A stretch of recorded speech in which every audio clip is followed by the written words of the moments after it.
Hi everyone, hope you're having a good day. My name is College Sports Advisor and I welcome you back to the College Hoops 2K Legacy Mode series featuring our main man Coach Carter and his Fordham Rams roster. Last episode ended season 4 in heartbreak sadly, as for the second season in a row. Coach Carter has guided the Fordham basketball program from the ashes to win 21 games just for our year to end in a painful first round finish. Syracuse hit a game-winning 3 to send us home early last episode, so while the back-to-back 20-plus win seasons is everything you can ask for out of Coach Carter, the first March Madness win of this series is still out there. That's where recapping these off seasons come into play, as today we'll be going into the performance of our players here in Season 4. We're going to wrap up March Madness in the NCAA season, and finally, we're going to preview the recruiting future for this program. As you guys know, we have no seniors on the team this year, so we have no scholarships and we'll have no freshmen next year.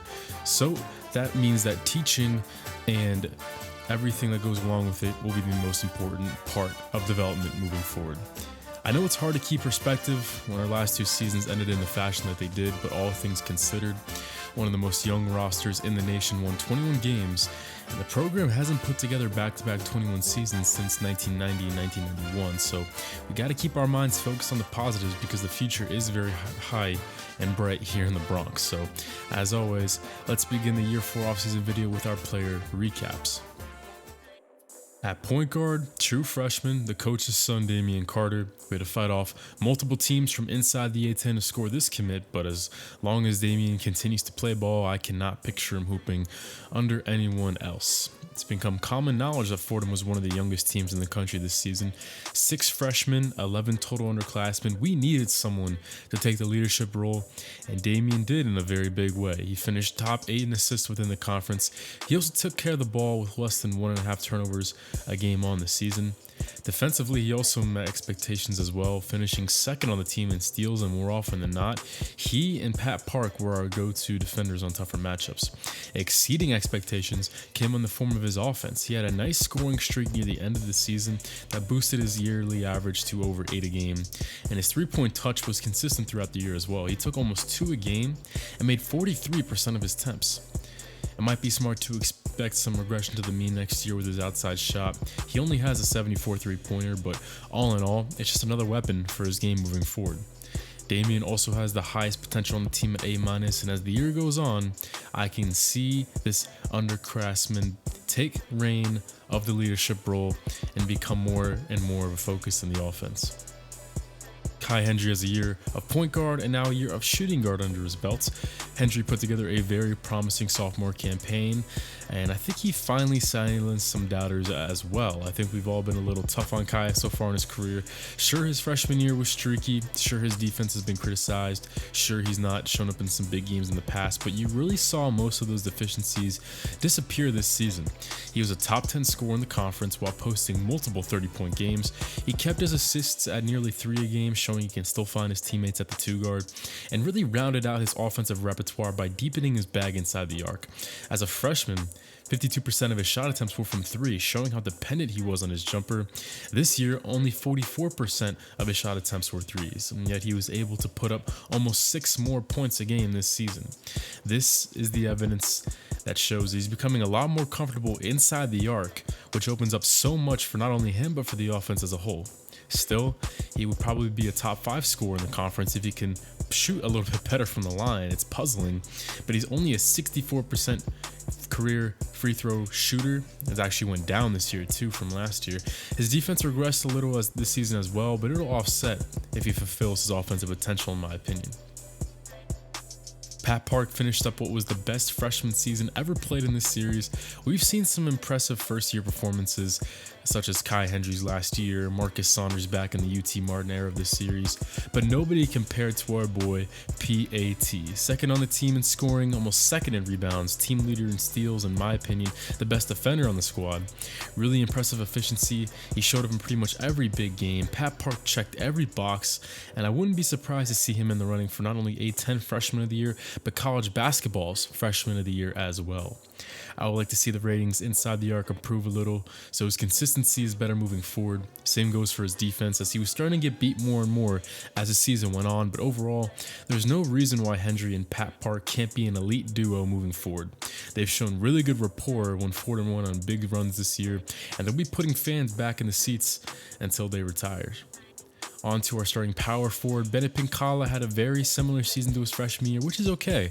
He has a role we expect and a role he delivers. We want him to assist on the boards, score inside, muck it up in there. He does all of the above. And he almost did the latter part too well, as he was suspended for 3 games after his involvement in an altercation between the Rams and the Hofstra Pride. We'll be scheduling a rematch with Hofstra this upcoming season, so we'll need Pinkala to stay focused whenever the time comes, but hey, every good team does need that enforcer. It looks like he's cleaned up the act, so nothing to be concerned of there. I did feel like with Lloyd Hicks taking over the 5 and Bennett moving to the 4 this season, his board getting ability was a little constricted, as Hicks has proven to be a double-double machine, and Pat Park really rebounded well in this season as well. Pinkala's shot attempts went down by 24 as a total this season, so not too big of a drop off, despite Hicks fighting him for work inside the paint. And for the second straight season, he also shot 56% from the floor.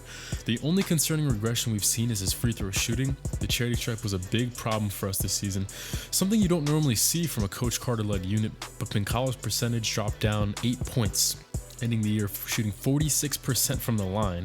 That's almost unplayable, and it makes it hard to have him on the floor in big moments. And if you watched the final few weeks of Season 4, you saw Fordham nearly blow multiple games due to their poor charity stripe performances, so we'll need Pinkala to clean that up as he continues to be our glue guy.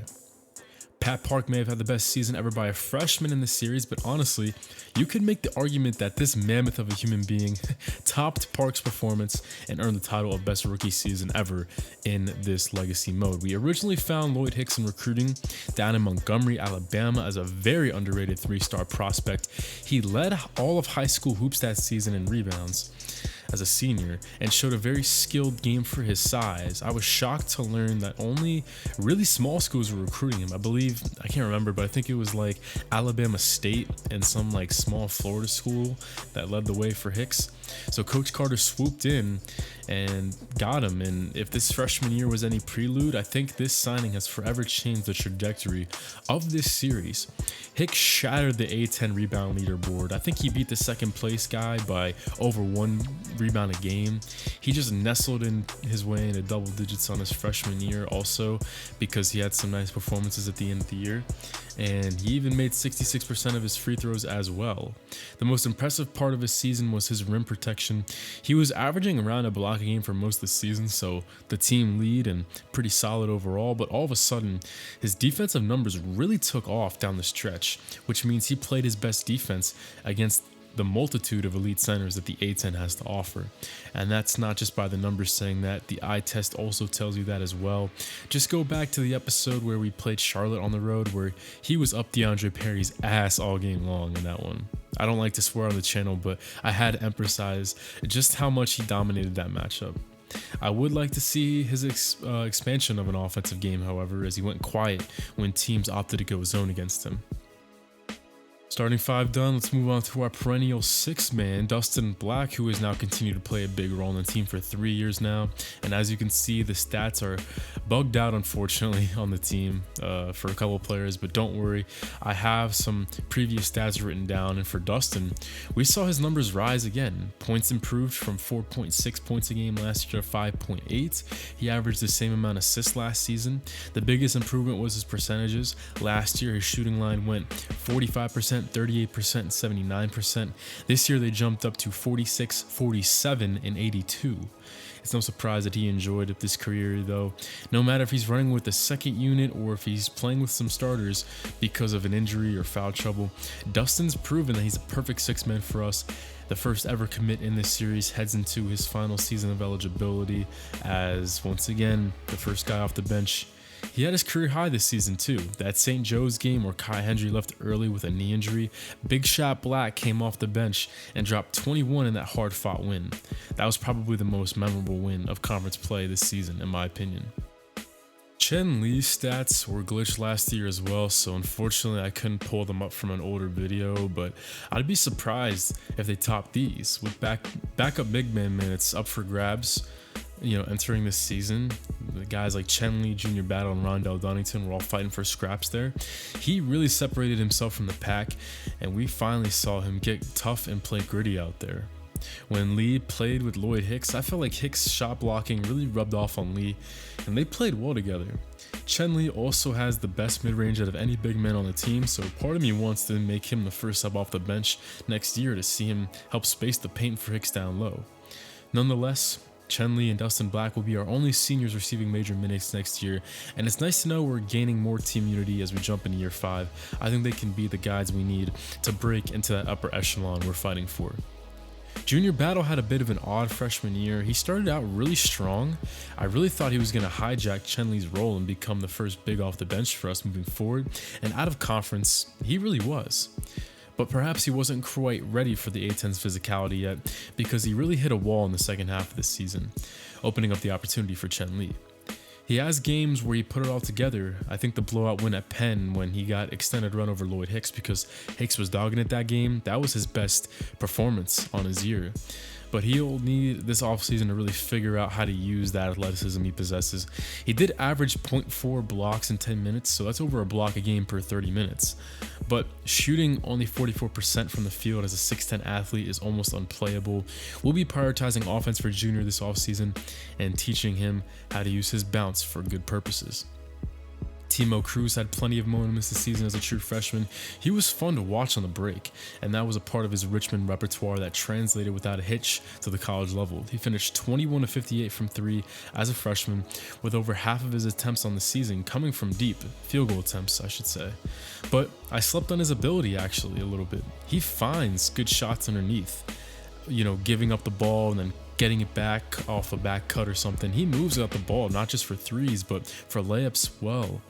And it's a little tough for Timo right now in terms of playing time, as he's behind talented guards, and he'll need to improve his defense to continue to rise in the rotation. But with B+ potential and that ability to score underneath as well, he has definitely some upside, and he has the second highest potential rating on the team.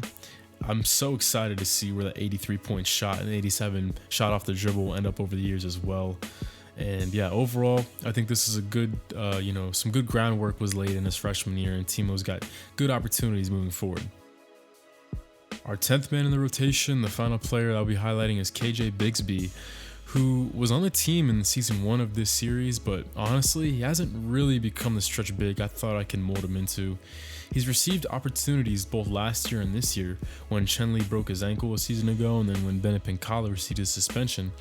Bigsby received more minutes in those situations, but I don't think he really found himself out there. He's not bad depth to have though, and he'll be our third and final senior next year. Rounding out the rotation, Milos Filipovic, Craig Stone, and Rondell Dunnington are just extra pieces for both the front court wings and backcourt. But someone who will be joining the rotation next season will be Nick Jallow. You guys didn't forget about this guy, did you? The former Oregon State Beaver comes to the Bronx as a 75 overall. He's got great slashing abilities, can provide support on the defensive glass, and overall, I think he's going to have a very nice home on our team moving forward. With Dustin and Timo putting up their typical volume from 3, I think Nick can really make our bench that more dynamic. He could play off the shooters and give us a guy who can put pressure on our opponents off the dribble. And with defenses mindful of Big Shot Black and Timo, I could see that opening up the lane for Jallow. I'm not sure why Oregon State didn't give him more time, but their loss could be our game if we incorporate him correctly. 2 years ago, this bench was the biggest hole on the team, but heading into season 5, I think Coach Carter has done a fantastic job building a capable second unit moving forward. So now it's time to recap the March Madness bracket. Unfortunately, once again, we couldn't go further than the first round, but it's always a lot of fun to see how the bracket shapes up. With the number 1 overall seed, Seton Hall might have to schedule a game against these guys soon, having no problems so far. They do face Georgia Tech, the former back-to-back national champion in this series, and they still beat them by under 10 points, I might add. Moving down to the bottom half of the East Regional, we get one upset here. The 11 seed Oregon takes down VTech and then gets beat by Michigan by 14. And we see the first of a couple A10 teams make their way into March and play their game. George Washington drops the game to Louisville 69-56. Steph Baptiste, he'll be coming back next year, drop 12 to lead them. And then Tennessee Martin, they didn't put up much of a fight against BYU, but it's cool to see them still in the tournament as Brigham Young and Michigan playing a big game there. So it's either going to be the 1 seed Seton Hall or the 2 seed BYU making their way out of the East region. And thanks to a 1-point crazy game, Seton Hall makes their first Final Four in a long time. I believe it's been since the 1980s. Fordham's West region had a lot of craziness. It's tough to even look at our game. That's a really tough loss once again, but Florida does take down Syracuse. They actually played in the regular season and Syracuse won that game by 1, but this time the Gators get the better of them in the rematch. And then St. Louis so far is the only A10 team to win a game. They beat Indiana State pretty well and then lose to Baylor in the round of 32 with Terrell Desmond playing his last college game, only shooting 3 for 10. Deontay Culver and Josh Puente will be coming back for another year. And then Baylor shocks Florida 68-65. So the Baylor Bears are 1 win away from making it out of the West region without the magic of Scott Drew. They're doing this with whoever coached them back in the day, or maybe they got a new one. Nonetheless, 11-14. Not too often you see one of these games. I can only remember a handful in my lifetime, but Louisiana Monroe and UC Riverside beat their first round opponents. And then Monroe will actually take on Northwestern after they beat Virginia and UConn. And that Connecticut game was over more than double UConn's output. So it's either going to be Northwestern, America's Cinderella, or it's going to be the Baylor Bears in the Final Four. And unfortunately, the Northwestern Wildcats' reign of terror comes to an end. But after a school that's not real well acquainted with March Madness makes a run like that, you're going to get a lot of national support on your side, and they did. So here in the South region, the close games will continue. As you see here, Washington barely scraping by their first 2 matchups as they actually take down LSU. So it's the second 1 seed that can't survive the first weekend. And then they barely scrape by Memphis, they barely lose to Memphis, as we actually faced Memphis in our preseason tournament and gave them a bit of a game in our season. So the Tigers make it out of the top half of the South region, and we move on down where the top ranked mid-major program in the country, Pepperdine, they are having no problems making their way all the way to the Elite 8. First it was SMU, then Texas by 4, and then another shocker where they take down Kentucky, who just upset Stanford by a bucket.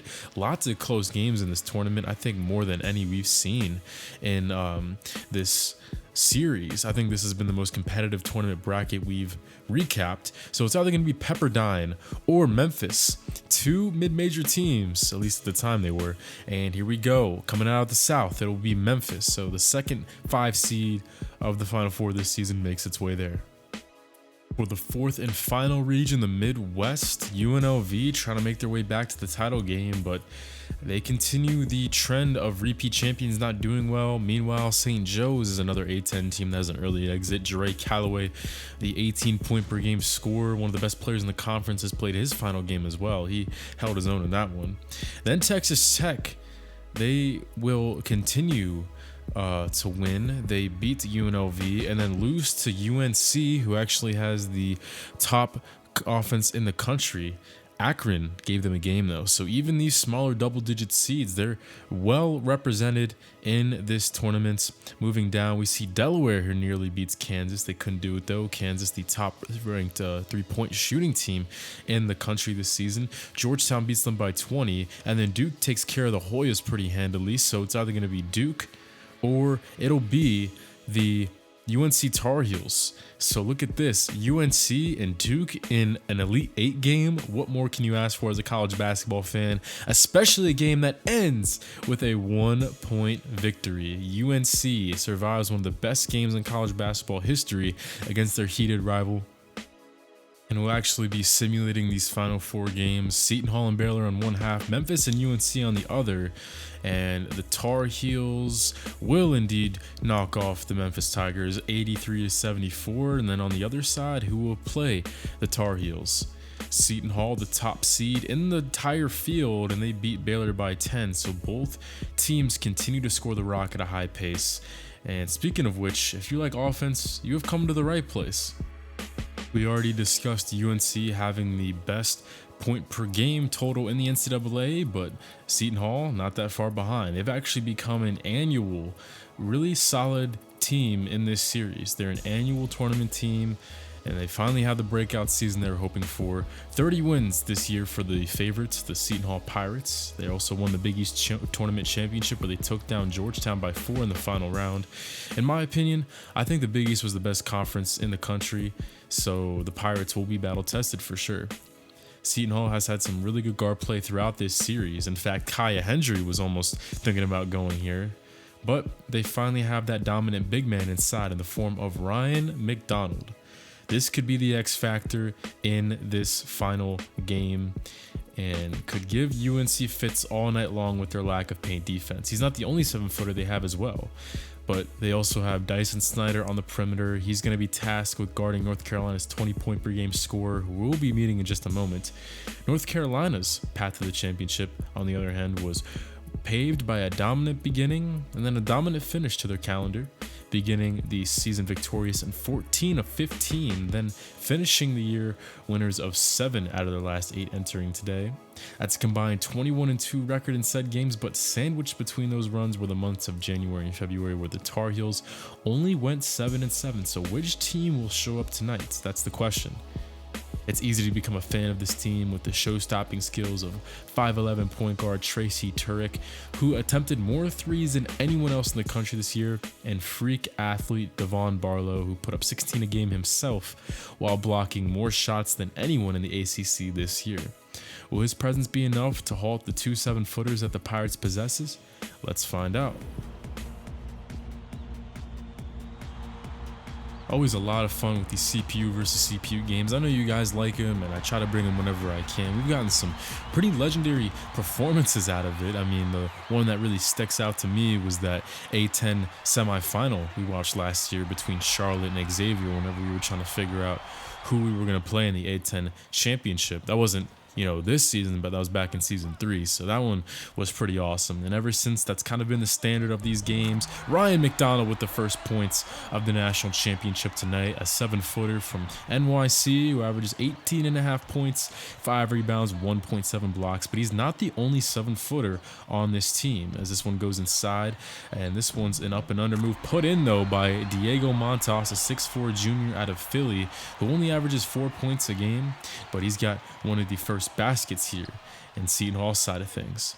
UNC, top offense in the country. They lead Seton Hall in that category by over 1.5 as Montas. He'll defend Devon Barlow off the screen. He rips his pocket and then puts in 2 more.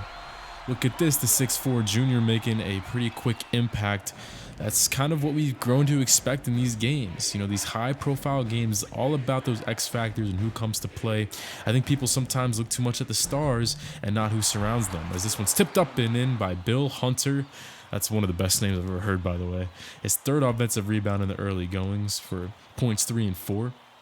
He's a very high volume rebounder, and he also shoots 44% from 3. He's the starting 3 for this UNC team. As Seton Hall, you're now getting a look at the other 7-footer that they start side by side with Ryan McDonald. It's Bryce Davenport, 6 points, 6 rebounds on his sophomore year, but he also has a deadly mid-range shot. He even has that icon underneath his name. In the main menu, they show you those abilities next to the players' names, and he's got the marksman symbol. So he's got a deadly mid-range shot, just making this offense that much more dynamic. Bad luck there, though, for the Seton Hall side of things. Even whenever these teams are scoring right now, though, it's pretty sloppy, as that pass was tipped but still put in by UNC. However, you got to ask, though, where's the offense? It really started to slow down there after the hot start. Ryan McDonald pick and roll right off the inbound there. He gets 2 more to his name. As Seton Hall and UNC here in the national title game, these teams still trying to find a way to take control, but the jumpers for both sides definitely off right now. We're getting a much different game than the last CPU versus CPU performance. Man, that Charlotte and Xavier game was a shootout. I think that was like a 90-88 final score. This one's taking a little bit more time to get off the ground, but there is a jumper, nice pass from the high post by Ryan McDonald, and it's stolen by Bryce Davenport on the break. That's one of the big differences in these two sides. UNC averages a lot more turnovers a game than Seton Hall does. Obviously, you can see that. And the difference in seeds, you got to be able to take care of the ball if you're the top seed in the country. And no surprise there. It's another one put in by Ryan McDonald, and yet another steal. This is Maceo Ballard, the starting two guard for Seton Hall, now grabbing one and getting in on the defensive fun. Ballard up and under. It's put in, and it's a nice Seton Hall run as they grow their lead to 10, seemingly out of nowhere. Timeout Tar Heels. They need this one. And with 2:32 left to go in this game, now we're starting to finally see somebody take control. Right now, the Tar Heels, they're facing the two most pertinent minutes of their entire season. Barlow high post gives it right back to Scotty Van for three. A freshman 6'4" player off the bench who doesn't play much for the Tar Heels, but that's a big shot for him here as a first-year player. Yep, these are definitely the most pertinent final 2 minutes that they've faced all year long. Like I said, they need to go on a run here just to stick around with these Pirates. Can't believe the top team in the country, points per game wise, only mustered 23 to this point. Davenport over his left shoulder, no good, but somehow he takes it away from two North Carolina Tar Heels, including the leading rebounder, Devon Barlow. You're starting to see these two 7-footers use their length and really abuse UNC in the interior. That and the lack of three-point shooting from both sides, but more specifically in the way of North Carolina. That has been the difference here in the first half. I know Seton Hall hasn't made a three-pointer either, but they've only attempted three. They've been doing fine getting their shots inside the three-point arc. Meanwhile, on the other side of things, UNC only 2 for 10 shooting from behind the line.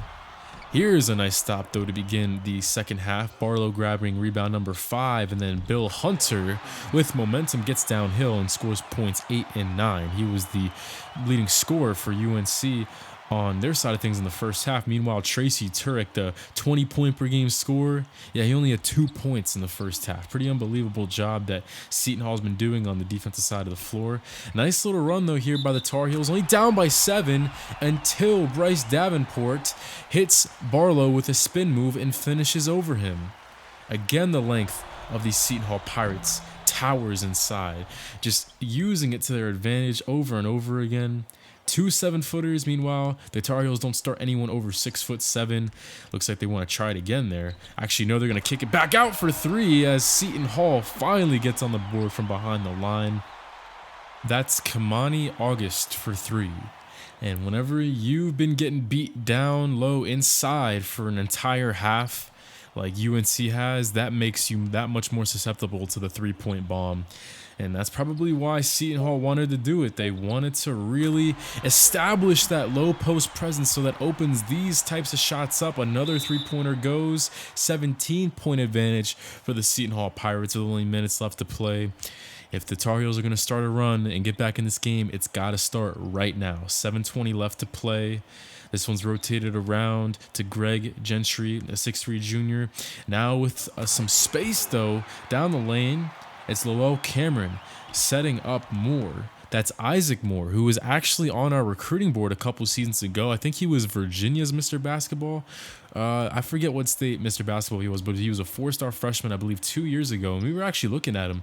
But unfortunately, we fell behind UNC and other power schools as Ryan McDonald, now on the glass, can't get that one to go. But he stays resilient and puts half of the UNC starting 5 on a poster. Ryan McDonald, not 1, not 2, 3rd time's the charm for the big footer inside. The body language says it all. North Carolina with just no answer for the height and the physicality down low. I thought Devon Barlow was going to put up more of a fight tonight, but as you can tell, going right back inside here to Ryan McDonald, that's just not been the case. Oh my goodness, back-to-back highlight jams. I think it's time we pack it in. Ryan McDonald, he is in line to be your Final Four most outstanding player. Seton Hall has had really good guard play over the years as they become, a top 25 team over the course of this series. But now with the big All-American level player inside like Ryan McDonald, that's what's put them over the top. 73-48 is your final, and Seton Hall, representing the tri-state area, which that's where we're at right now, hoists one up. They were close in 89 when they almost beat Michigan, but this time they get the job done, 73-48. Shaheen Holloway leading his guys. It's good to see that they're doing a little bit better in the game than they are under Shaheen in real life, at least in his first season. But yep, McDonald 18-6, 3 blocks. No answer whatsoever for him or Davenport. I mean, he had 11 and 4 steals himself, so both the 7-footers making their money. Devin Plummer with 12. All in all, man, just what a performance for Seton Hall. Meanwhile, UNC shot 3 of 18 as a team. Tracy Turek was completely neutralized in this one. Their All-American guard, just no production to be seen. But now it's time to recap both the awards from the NCAA spectrum and the Atlantic 10 spectrum. So Seton Hall, your national champions. Player of the year goes to Vidal Mackinson from Arizona, 22 points a game. And your mid-major player of the year, Aston Morozic, 24 points a game from NIU. Coach of the year, Shaheen Holloway. I guess he looks a little bit different in the game. No, I'm just playing. But defensive player of the year, Nico Falou from Stanford, 2.5 blocks a game. Vidal Mackinson, big man of the year as well. Moving on, we also have freshman of the year, Elijah Flaherty beats out Pat Park. I really thought he had a good shot at it, but Flaherty really had a stat stuffing year. So first team All-American Clint Coulter, Tracy Turek, Scott Polite makes it on this list. So he ends off his career as a first team All-American. Vidal Mackinson and DeAndre Perry. So 2 A10 players representing themselves and the conference on first team All-American. 2 guys that we won't see anymore. It's kind of a weird feeling. It's kind of a end of an era in the conference, not having those guys around anymore. Dyson Schneider, the new national champion. Wesley Stokes from Kansas. Amir Bronson from Marshall. Bennett Ramsdell from UNLV, and Des St. Fort from Southern Florida. That's going to be your second team All-American. Freshman All-American, Josh Wainwright, lost to him in the first round. Elijah Flaherty, Pat Park, awesome. He's on this list. Bruce Harper from Bama, and then Lloyd Hicks. So 2 players make freshman All-American. So we've had 3 over the past 2 years if you count Kai Hendry making it last year. Man, this is just should really tell you where this program is headed. Nothing but bright days ahead. 3 freshman All-American in the past 2 years. Coach Carter, man, what a job he's doing here. Conference champions in the regular season were St. Louis, but obviously, as it rarely comes to be, they didn't win the conference tournament. That was actually St. Joe's who made their way to the end of the championship in the A10. Conference Coach of the Year, St. Louis. Coach Carter still after one of these here in the conference. Conference Player of the Year, shocker, DeAndre Perry. Man, he's definitely going to be a part of the future draft class I make for this channel in 2K24. Conference Freshman of the Year, Lloyd Hicks, 10 points, almost 9 rebounds. The conference lead in that category, almost 2 blocks. Can't ask for much more. He actually beats out Pat Park, which is pretty crazy. I'm sure that you guys might have something to say about that. Although I'm curious on who you guys would think has the better freshman year. I think it's up for grabs. You can make an argument for both guys. Terrell Desmond, Deontay Culver, Scott Polite, Vance Burton, and DeAndre Perry, they're your first team all-conference, so no Fordham players on first or second team. Kyle Kingman, Adrian Duffy, Hendrick Potter, Archie Stafford, and Mikhail Mallory, they're going to be your second team A10 all-conference. So no all-conference players for Fordham, although I think that's going to change in the very near future. So moving on to freshman all-conference, we got 3 guys who make the list. Obviously, you got Hicks. Obviously, you got Park, but Damian Carter slips his way on here. I think he's very deserving as well. Albert Verdejo from UMass, is they're an up-and-coming team right now. He makes up the shooting guard position. And then Tony Borders, who's going to be having big shoes to fill next year. He will make it there at the power forward position as the conference's top overall freshman player. So he has a bright future as well. So Coach Carter gets his contract renewed for 4 years. Unsurprisingly, it's well deserved, and I like the time frame of 4 seasons because we're going to see the full careers of our huge freshman class this season, and I think we can accomplish everything we've been chasing within this chunk of time. So obviously no graduations this season for the Rams, hence no scholarships to hand out. That's actually a first for this series, and I don't think we're ever going to see that again. It's all about development, in my opinion, this summer, and teaching as well. So that's going to be our main focus moving forward with no new players coming in. Looking around the A10 as we check out the conference's graduations, GW graduates 5 players, including Overa Smith, who always had our number in the past, but Damian locked him up in the meeting this year, so we got the last laugh. No graduations for LaSalle and for the UMass Minutemen, 2 schools that I think could make a big step next year, especially UMass, like I talked about just minutes ago. Rhode Island won only 1 conference game this season, sadly, and they also lose out on DeMarcus McLeod, who was their leading scorer and one of the few bright spots on the team this year. Richmond loses starting center Trevor Snyder and backup center Stedman Flores. We're going to see what their plan is inside next year. The Bonnies lose 3 starters, including pass first point guard Kyle Kingman, who was second team all-conference, and 3-and-D guard Orlando Brown, and inside-out big Vance Burton.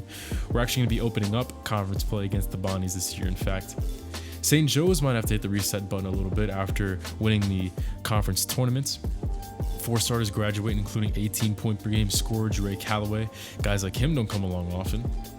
Sky-high expectations again for St. Louis, the regular season champions, as they lose 3 point guards, including first-team all-conference Terrell Desmond, and I'd be shocked if they didn't have somebody to replace him, but that might be a little bit tougher with Xavier Pressey, an 81 overall junior hometown kid, electing to transfer with 2 years left of eligibility. He barely played this season behind Desmond, and we'll be finding out where Pressey heads to later on. Temple, who put together a top recruiting class to replace these guys, move on from sniper Adrian Duffy, who was drafted. They lost 2 starting guards in Adam Lasik and Damon Steele as well. Xavier might have some rebuilding years ahead. They were probably the most disappointing team in the A10 this season, definitely under expectations in my opinion. And then they also lose 3 starters, including the legendary Scott Polite, who ended up slipping into the back end of the first round of the draft. So that's a big deal. 2 first-rounders going from the A10 conference. Speaking of the NBA, DeAndre Perry became the first player drafted out of UNC Charlotte since 2001 when Rodney White went 9th overall.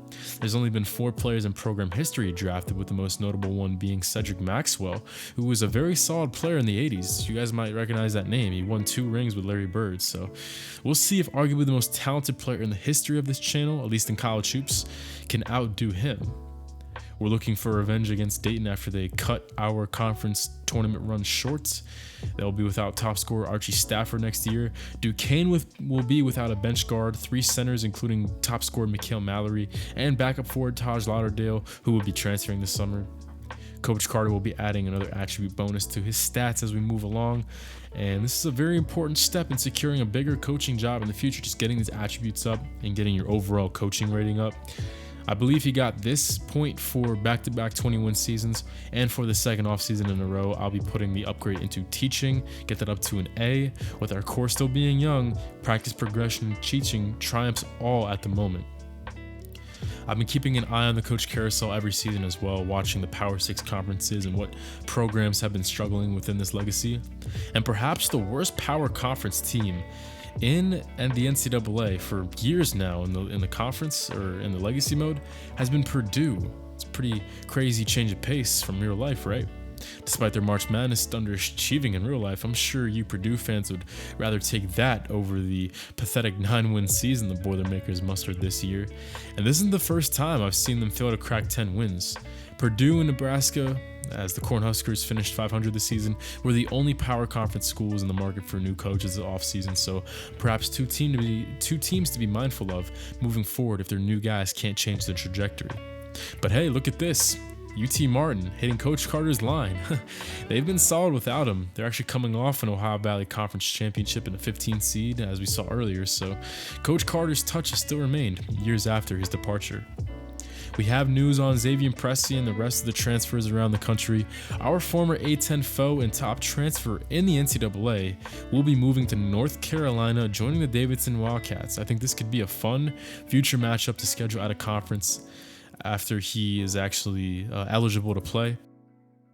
And then Taj Lauderdale leaves Duquesne to join the America East Conference in Boston University. And I didn't see anyone on the transfer recap notable that's coming to the A10. So that's our transfer recap. So next up in our offseason video would normally be the offseason recruiting period, which is always full of excitement and new commits, but it's kind of hard to score new recruits when you just had 0 seniors and thus 0 scholarships. So instead, this will just be a preview to next episode, which will be our annual high school prospects preview installment where we highlight our target board. We did it a little bit differently this year. Pretty much everyone on our board has been a junior or younger, so to get a bit of a head start, that's what we've done. So let's check out where we're at on some of these guys' radar. So top interest is undersized power forward Dwight Howard, who's got a very developed offensive game and rebounding skill. We're currently in 5th place, but right behind the guys in front of us, including Boston College, who's the only major school going after him. Timothy Givens was the raw yet very intriguing do-it-all forward. He could really take off in the right system. It's been an uphill battle for him, though, with Penn State, Syracuse, Georgetown, and West Virginia all at 100% before his senior year even tips off. Melvin Brewer really impressed with his flashy yet practical feel for the game. Could see him being an excellent 1 or 2 depending on how you develop him. St. John's is leading a tight race for him, with the defending champ Seton Hall also edging out Fordham at the moment. Edmund Alloway is an unknown, but I think another big body to come in and throw his weight around would really take the pressure off of Hicks. I think this could be a guy who could suck up rebounds just like he does. Alloway is 7'1", 295, yet ranks as a 3-star, so even if he has just a little skill, he could be a nice project for Coach Carter. The Motor City native is favoring Akron above all, with Fordham approaching 100%.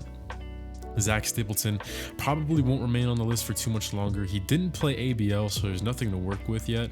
There's other forward options I like better, and I have a feeling that Kentucky will run away with this race considering he's an hour away from Lexington.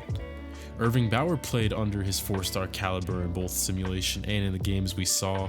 I don't know if he's really worth the caliber, and that's probably why I'm going to pull out of it, especially with the race being where it's at. You got Texas, LSU, Clemson. Yeah, he's got good speed and good jumping ability, but I don't think this is going to happen. I think Kelvin Gates, not the rapper, Kelvin Gates is underrated. The percentages need some work, but overall, I think he produced at a 4-star level on both ends of the court. He likes us too. We outpaced Manhattan, Northeastern, and Yale for the 6'5" forward. 5-star Kalu Garza is only a sophomore, and even though I think he's a very good prospect, I don't think he's a great one. I don't think he's 5-star from whenever we played with him. The form on his jump shot could really hold him back, as when we watched his high school film last year, we saw a slow catapult-looking jumper that barely gets him off the ground despite being only 5'9", so that could really get in the way of just how effective he is shooting the ball at the next level. Fordham does have a moderate chance to get in on this race, but I would tread lightly. We do have one commitment to announce before moving along in the episode, but not from our campus. Bennett Pincala's younger brother, Daywin, will be staying home in Brooklyn, opting to attend St. Francis College in the NEC. It's cool to see this news. If you're new to this series, I noticed this guy while making my annual prospect showcase episode last year. I think he was a teammate of another guy we were going after, and I noticed he had a very similar face to Bennett. He's got similar physicals. He's 2 years younger with the same last name from the same hometown. It was just way too crazy how fitting this was. So I tried to get his interest to 100% so we'd walk on to Fordham. Obviously, we didn't have any scholarships, but instead, he'll be finding his own path with a school that did offer him. So I'll definitely be scheduling a game or two against St. Francis College so we can see the two brothers face off like they did in the backyard growing up. It's pretty funny seeing O's, all zeros, across the board on our recruiting class. Just another reminder of how pertinent development and teaching will be to get the most out of this young core we've assembled. The top 5 classes belong to Duke, UCLA, our rivals Michigan State, who signed 3 Mr. Basketballs, Stanford, and VTech. But 2 A10 teams pieced together classes that could rival just about any other team in the country. Clocking in at 10th in the best class rankings, Temple brings 1 5-star All-American, 2 4-stars, and 2 3-stars on board as they move on from their superstar shooting guard Adrian Duffy. But the Charlotte 49ers aren't too far behind them. They signed 2 of the top 10 recruits in the country. Both are All-Americans. Both won Mr. Basketball for their respective states. And just because the DeAndre Perry era for Charlotte basketball and in the A10 has come to an end does not mean they're going anywhere. Season 5 schedule for Fordham is now complete. This is always one of my personal favorite events in these off-season videos. I always have a ton of fun putting together a new calendar and what I think would be interesting to watch for you guys. And I think you guys are going to like what I have here. November 3rd tips off Season 5 at Penn State, a power team that I think we have a good chance of beating. But State College is always a tough place to play, even when Penn State's a bad team. And then our home opener is going to be against St. Francis Brooklyn and Bennett Pincali's younger brother. And then Fordham flies out to Honolulu for their preseason tournament. 8 teams, single elimination, lots of good competition in that field as well. So we'll have to adjust to the time change quickly. The West Coast trip does not stop there. On the 18th, we make a pit stop in Cali to play Long Beach State, who has one of the best mid-major players in the country. Bucknell should be a win at home. Then we travel to Hampstead for a rematch against the Hofstra Pride. Bennett Pincali was suspended for 3 games after a fight broke out against them last season. That'd be a crazy environment for the rematch. Syracuse visits Rose Hill Gym for a December 1st rematch from, that devastating game winner they hit against us in March Madness. That's followed by Stony Brook. Then on the road against Providence, who enters as the 23rd ranked team in the country preseason. The legendary Peacocks of St. Peter should be a W. And then December 28th, our out-of-conference finale, we make a second trip to Cali to play the best mid-major team in the country, Pepperdine, fresh off a 6th seed in March and an Elite 8 run. I'm sure the boys will enjoy a second visit to Cali during the dog days of winter, as Coach Carter will meet a familiar face on the opposite sideline, Coach A. Falls, who took the UT Martin job after Coach Carter was hired by Fordham, is now the leader at Pepperdine. He's been the guy who has helped them to their impressive rise. Remember, the Pepperdine coach, the former one, left for Syracuse last year, and then we played them in the March Madness tournament. But A. Falls has picked up right where he left off. I'm very excited for that matchup. We get a week to fly back and enjoy the holidays a little before starting A10 play in St. Bonaventure. Then it's Temple, George Washington, St. Joe's, 2 road games against St. Louis and Temple, so that's a pretty tough 5-game stretch. Duquesne, Charlotte, LaSalle, a second meeting with the Bonnies, and Duquesne again, Xavier again, and then we end the year with 3 of 4 on the road: Richmond, Dayton, Rhode Island, and UMass. Don't worry about the ABL. I'm not going to skip it. As always, I'm going to have an own episode, talking about those guys. But to wrap up this offseason video, I'm going to try something different. Let's head down to the practice court to see this Fordham team getting better and see which attributes each player improved on this offseason. To the top, like testing your will. How much faith do you got? Your foot's on the line. Will you ever take a shot and score the game when it points when it's zeros to clock? I've came to find that life's a test. There's no cheating either. Just work and stress. If no money's provided, you're eating less. Bills on the table and pain in your chest. You promise you'll pay for the things that you can't. You want the whole world, but it's burning in your hands. You ask for help, no one hears you in the stands. A crowd full of friends you can never call fam. They love you then, but they don't love you now. Your whole life seems to be crashing down. You never feel safe when there's no one around. So if you feel like giving up, you gotta stand your ground. No one else can ever try to tell you otherwise. So stop trying to be just like them other guys. Fake the haters who live in this, see you feeling like. And fuck the coaches who judge it cause of the shape of size. If you ever wanna make it, you gotta show effort and show dedication and crave it like basically nothing else matters. But getting that paper and that education, just take it from me. I ain't doing this shit. The rap with a mouth full of gold teeth. That'll show the whole world that my chain ain't soldiers. Let the world know I'm an OG. No, I do this for my fam, for my city, and for me. Cause honestly, I throw a middle finger out to those. So if you want it, get it. Don't ever give up. You got it. You wanna make it, then chase it. No one can stop you. Stop you, they're gonna hate you, but let them hate you. That's fine. Cause if they stand in your way, then you gotta leave them behind. Heading into season 5, let's see where these guys made the most progress. So Damian's up 2 overalls from last year, with the biggest improvements of his game coming in the form of his offensive skills. I believe he added 2 points to his quickness as well. Kai Hendry's now an 82 overall. That's a point up from last year. He added 1 to his mid-range. His on-ball defense is also a 90 now as well, so it's +1. And the handle and pass got a small boost as well. Pat Park's up to a 79, so a +2 to his overall. The speed got an upgrade, +2 on his on-ball handle.